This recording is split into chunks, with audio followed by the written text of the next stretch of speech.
professors and students from different universities who have come here for this debate today. Starting today. The fact about the real world is that law has never been ahead of technological changes. It's technological changes which has enforced or ensured that law is framed for the better use of that technology. So therefore, we start with the premise that what is the reason why law always lags behind a new innovation? And in that, you must understand that because the innovation is so radically different from your conception as an ordinary person, therefore, law is not thought of at the time it is put into operation. When the locomotive was invented, in England, it took a long time to persuade that this would be not an invasion of privacy. But when it was introduced in China, the law was there not at all. It was a kingdom, and the king felt that railways should come. And we had people on the way picking up the tracks, ripping it apart, and railways could not come to China for a very long time. Railways came to India in 1853, and then it went on expanding. But in the case of China, it was not before 1896 that they could introduce railways because of the fact that there was no law. And so how do you put the tracks through? Where do you place the stations? And how do you make way for the traffic to be such that nobody crosses those tracks? So therefore, as we gone on and on, newer and newer issues came up. And it was most of the time destruction of the past laws and bringing in terms of new laws. For example, today we have a situation where we have software, and the software has been something which has raised a question about the privacy issues. And therefore, privacy issues have become paramount and laws have to be framed. Today, for example, if I were to defame somebody on an electronic medium, then how is it going to be prosecuted? Because it's in the electronic medium, and the electronic medium may be in one place, and the defamation may take place at another. Today, if I were to address a press conference and say something defamatory in Delhi, I could be prosecuted in some other country because through the electronic medium, this goes all over the world, and so you're being defamed all over the world. And technically speaking, that I could be prosecuted in every country of the world on the grounds that electronic medium is accessible everywhere. The publication of that defamation takes place. So this technology is forcing us to now frame new laws. And so I don't know whether you as law students are familiar with a new law called the anti-suit injunction, where courts can decide whether a matter should be prosecuted within your country or you can be prosecuted abroad. I had learned this the hard way when in Delhi I held a press conference and exposed the corruption of Mr. Chidambaram and his son. His son went and filed a defamation case in Singapore. And Singapore is a deadly place to go for defamation. You will always lose. because Singapore has a rule that anything that spoils the name of a business in their country should not be tolerated. It's not a democracy in Switzerland, in Singapore. So question is, if I were to go to Singapore, I would lose and I'd probably end up in jail. If I don't go, a warrant will be issued and an Interpol notice will come to me. So what do we do? And that's how I discovered that a law was necessary, and soon we had what is called as anti-suit injunctions, where a court in India can decide whether you have to go to a foreign country where publication has taken place. And you know, in the defamation law, publication is very, very important. So I won the case and I got a stay, and now in the process in Madras High Court, I'm about to lay down principles for which a person can go abroad and sue you for something you have said in one country. Till this time, we didn't have a law. But now, because of the technology of software, we have been forced to think of this law. Similarly, a question of intellectual property rights. Intellectual property rights are now, originally within a country it was very easy. Now internationally, how do you do it? If I see something on the electronic media or on the internet, and then I begin to use it, then what about the intellectual property rights? This is one of the most unresolved questions today. That intellectual property rights, how do we safeguard it? So in 1992 or 1991, when I was Commerce Minister, we all met in Brussels. It is a long time before the issue became current. We met in Brussels, all Commerce Ministers met, and we came up with a new GATT law, General Agreement on Trade and Tariffs. And that GATT law led to the WTO. And the WTO then laid down trade rules by which such misappropriation of somebody's inventions can be used across borders and also be prosecuted. So we ultimately got a court forum through the WTO. This way, you will find many such examples. There was a question that arose about the protection of sand. Can you imagine a country worrying about whether there is enough protection for sand? But we in India found that people were smuggling sand. Why would anybody smuggle sand or export sand? Sand. Who will buy sand? Sand you can get it on a beach. Later on, we discovered that in India, in particularly Tamil Nadu and Kerala, the sand had what is called as monazite, from which you could produce thorium. Why was thorium important? Because thorium can be converted to uranium. And why is that important? Because uranium, as we know it, is now going out of stock. There will be no uranium by 2050. So the world is looking around for new researches by which technology can utilize this thorium. 60% of the world's thorium is in India, and we didn't know about it. Till one day we discovered that a lot of sand is being picked from the Madras beaches and Tamil Nadu beaches and Kerala beaches, and were being exported to the United States. Which crazy fellow would buy sand from India when they've got plenty of sand in their own country? This led to the discovery of the new technologies which could convert thorium into uranium, and therefore the disappearance of uranium would not be a problem, and thorium is going to last for very long. So this is a question, again, where technology, a law had to come later.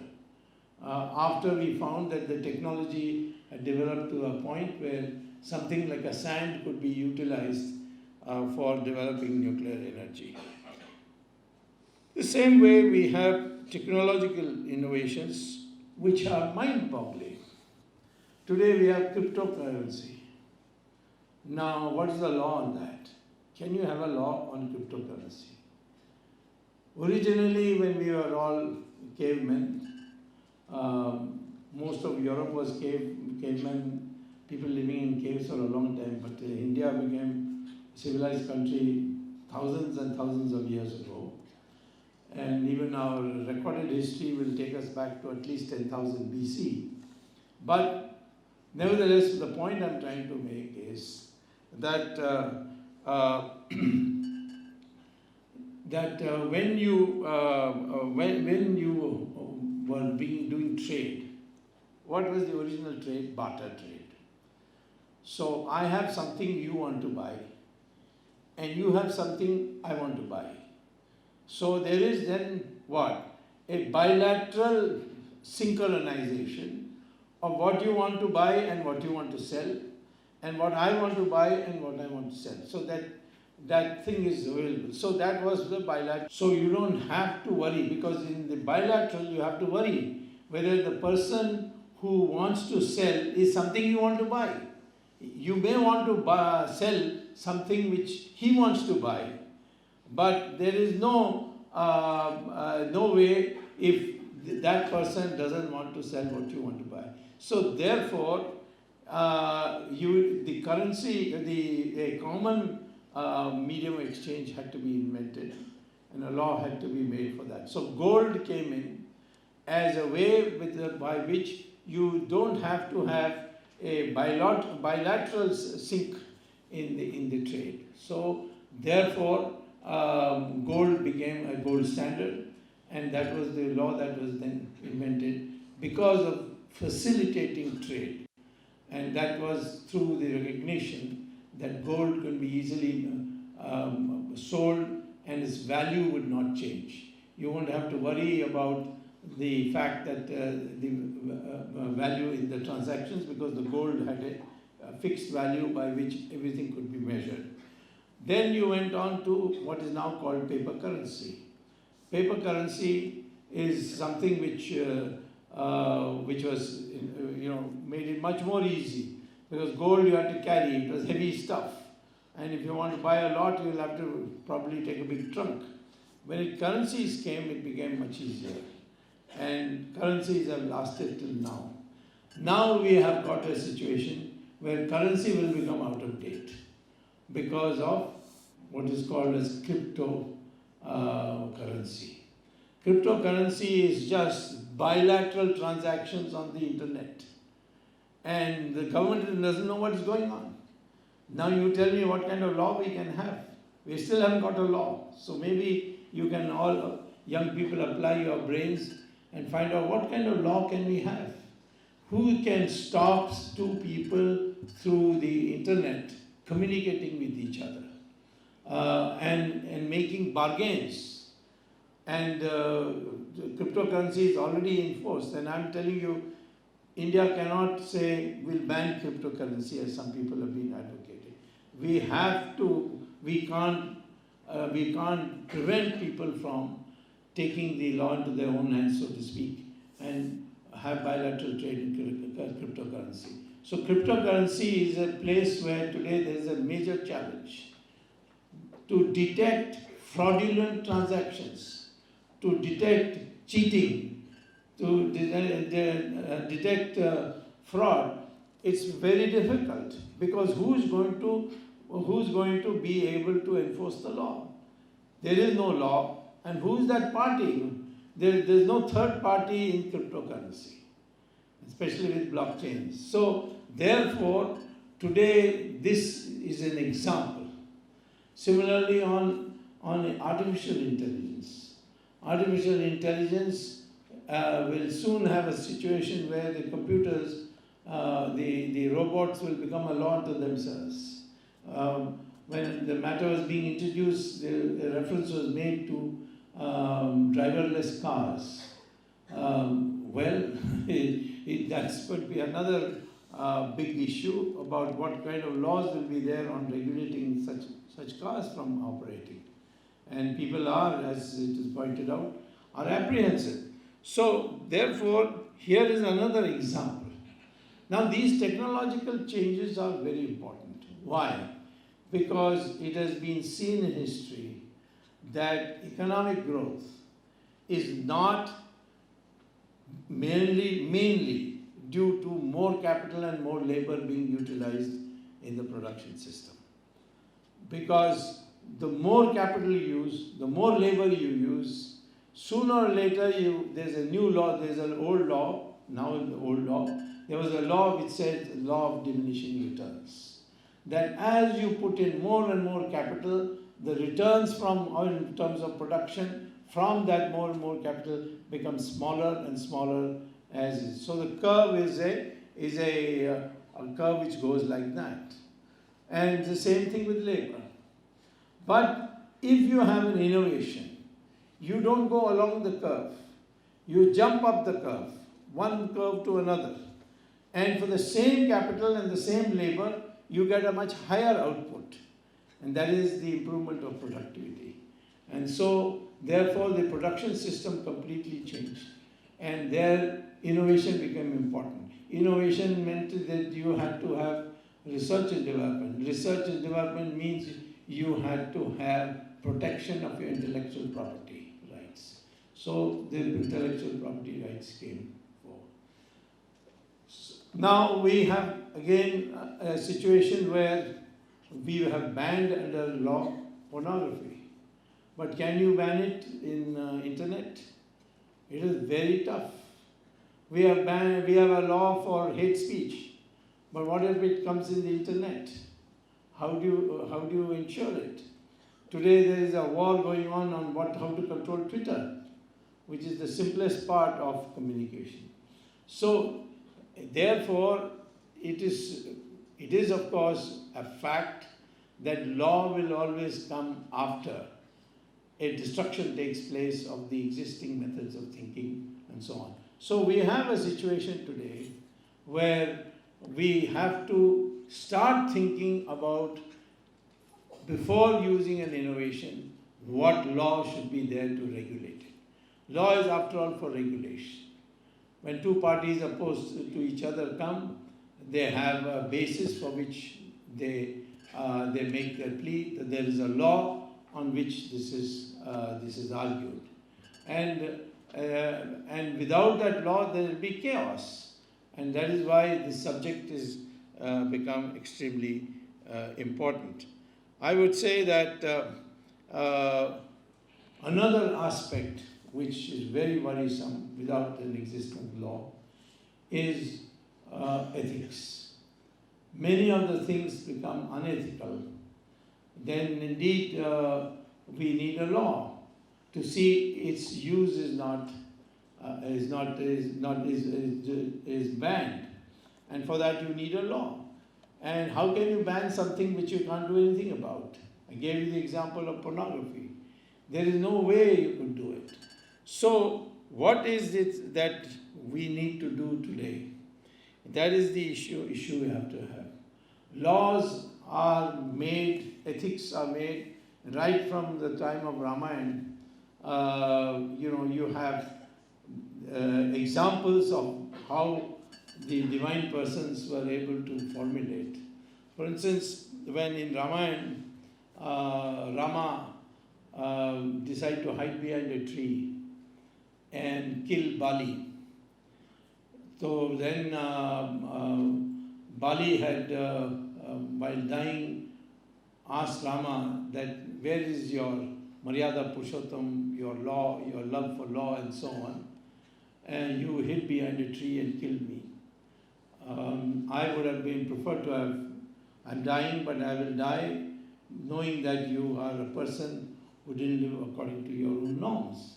So Rama said, you have no right to speak about law because you had taken away Sugriva's wife, you had taken away his kingdom, and you used your power to suppress them, and therefore you have no right to talk about morality.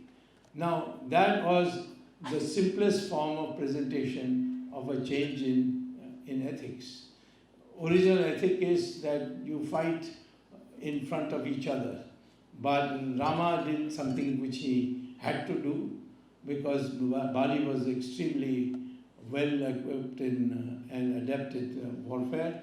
So he chose this method and justified it in this basis. Like this, you have in our scriptures a number of examples where laws are modified according to the situation. So I would say today, how do you now decide to pursue the future? What kind of intelligence do you need to pursue the future? So there I would say now a new concept for the West. It's not a new concept for India, but we have not, we have forgotten our past. So therefore it has to be revived. I saw the slogan, what was said in the picture that we had of Sri Aurobindo, integral knowledge, and integral knowledge is also an application that can be used for integral intelligence. There are not only one kind of intelligence that you are taught in schools and colleges nowadays, and that is called the cognitive intelligence. You are doing physics, mathematics, and so on. You can recognize equations. You can recognize in chemistry the various reactions and so on. But cognitive intelligence is only one dimension of your mind. For the future, for all the technological changes that are taking place, we need now a much more complex concept of intelligence. And that intelligence would include several dimensions. We need a dimension called emotional intelligence.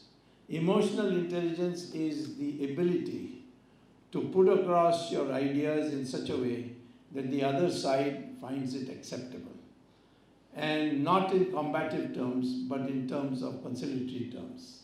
So now, not only cognitive intelligence, but emotional intelligence.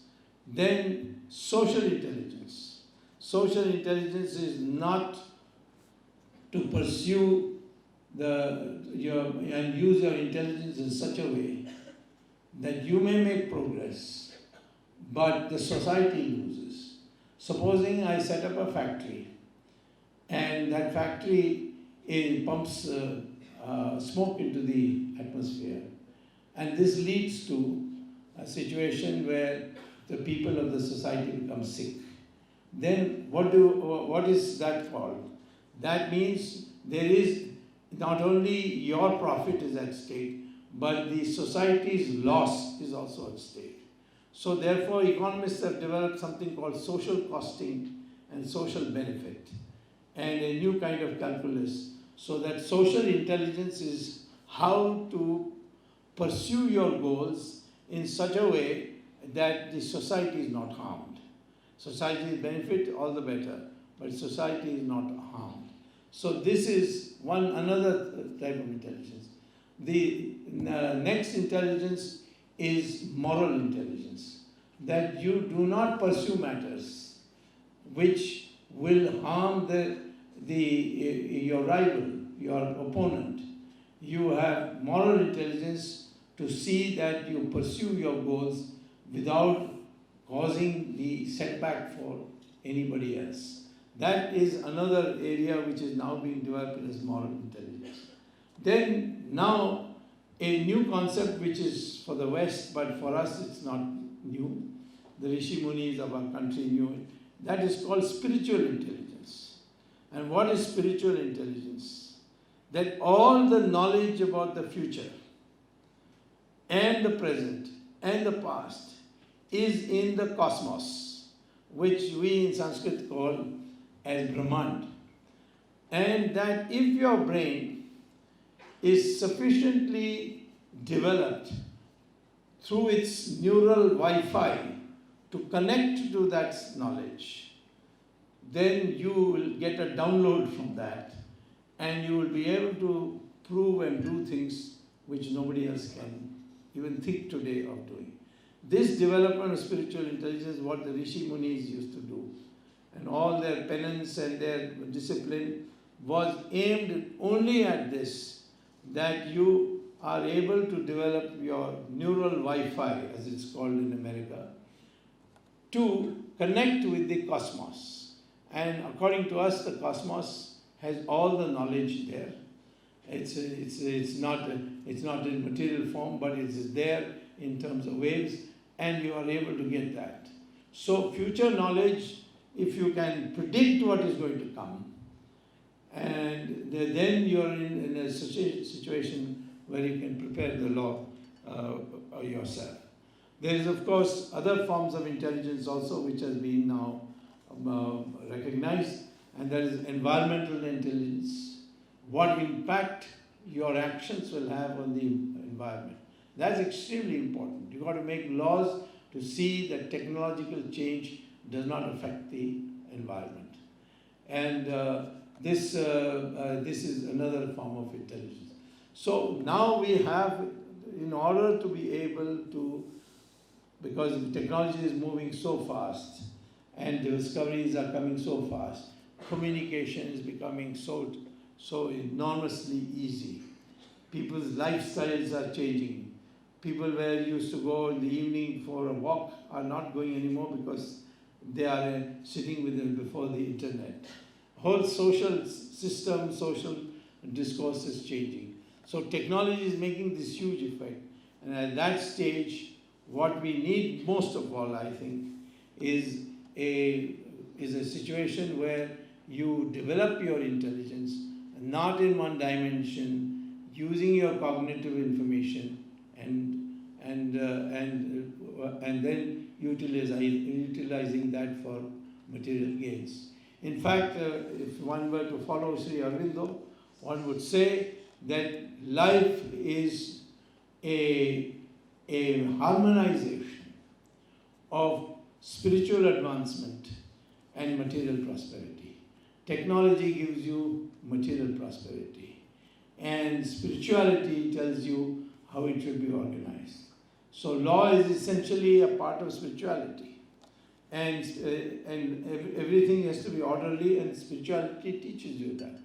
And that is why today we find in our country, a person like Aurobindo dressed in a very simple white cloth, or Mahatma Gandhi with just a loincloth around his loins, being respected and worshipped. I remember when I was a student at Harvard, my classmate asked me, how can you people possibly accept Mahatma Gandhi as your leader? And I asked him, why not? And he said, because he's not properly dressed. In their country, they'll be properly dressed. Look at our sadhus and sannyasis, how simply they are dressed. And what does that indicate? You see, in any other country, you see Islam, you see Christianity, how well dressed their religious leaders are. So this concept in ours, that your progress, material progress in whatever technology, must be harmonized with your spiritual progress. Only then you will be able to master your technology. Otherwise, the technology will get the better of you. You'll be surprised to know that those who invented the atom bomb, they all became great followers of the Bhagavad Gita.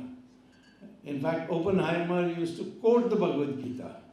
When the atom bomb burst, he took out a shloka from the Bhagavad Gita of Krishna appearing in all his forms, and Arjuna saying, all I see is thousands of suns and so on. So all that description he quoted.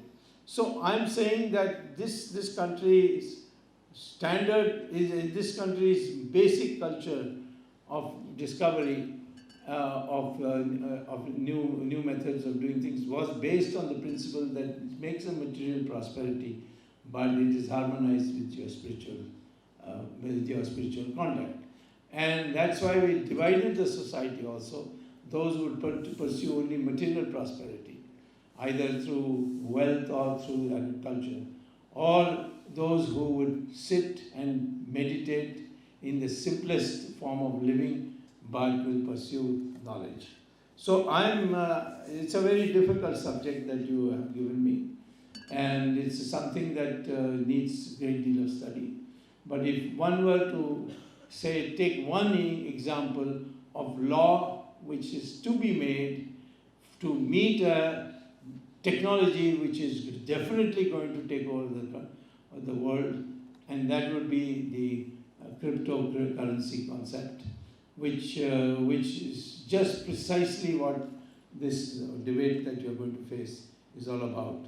Therefore, I must congratulate you that you're not thinking of ordinary subjects like what is the stay order, or what is the how do you debate on the question whether our legal system is good or bad, but you have identified a aspect of law which is frightening in one sense, that if you lag too far behind, there will be chaos, and that chaos should would envelop the whole world. And therefore, how do you frame laws as well as to have new technological innovation? That is something that needs to be debated, and I wish you very well. Thank you very much.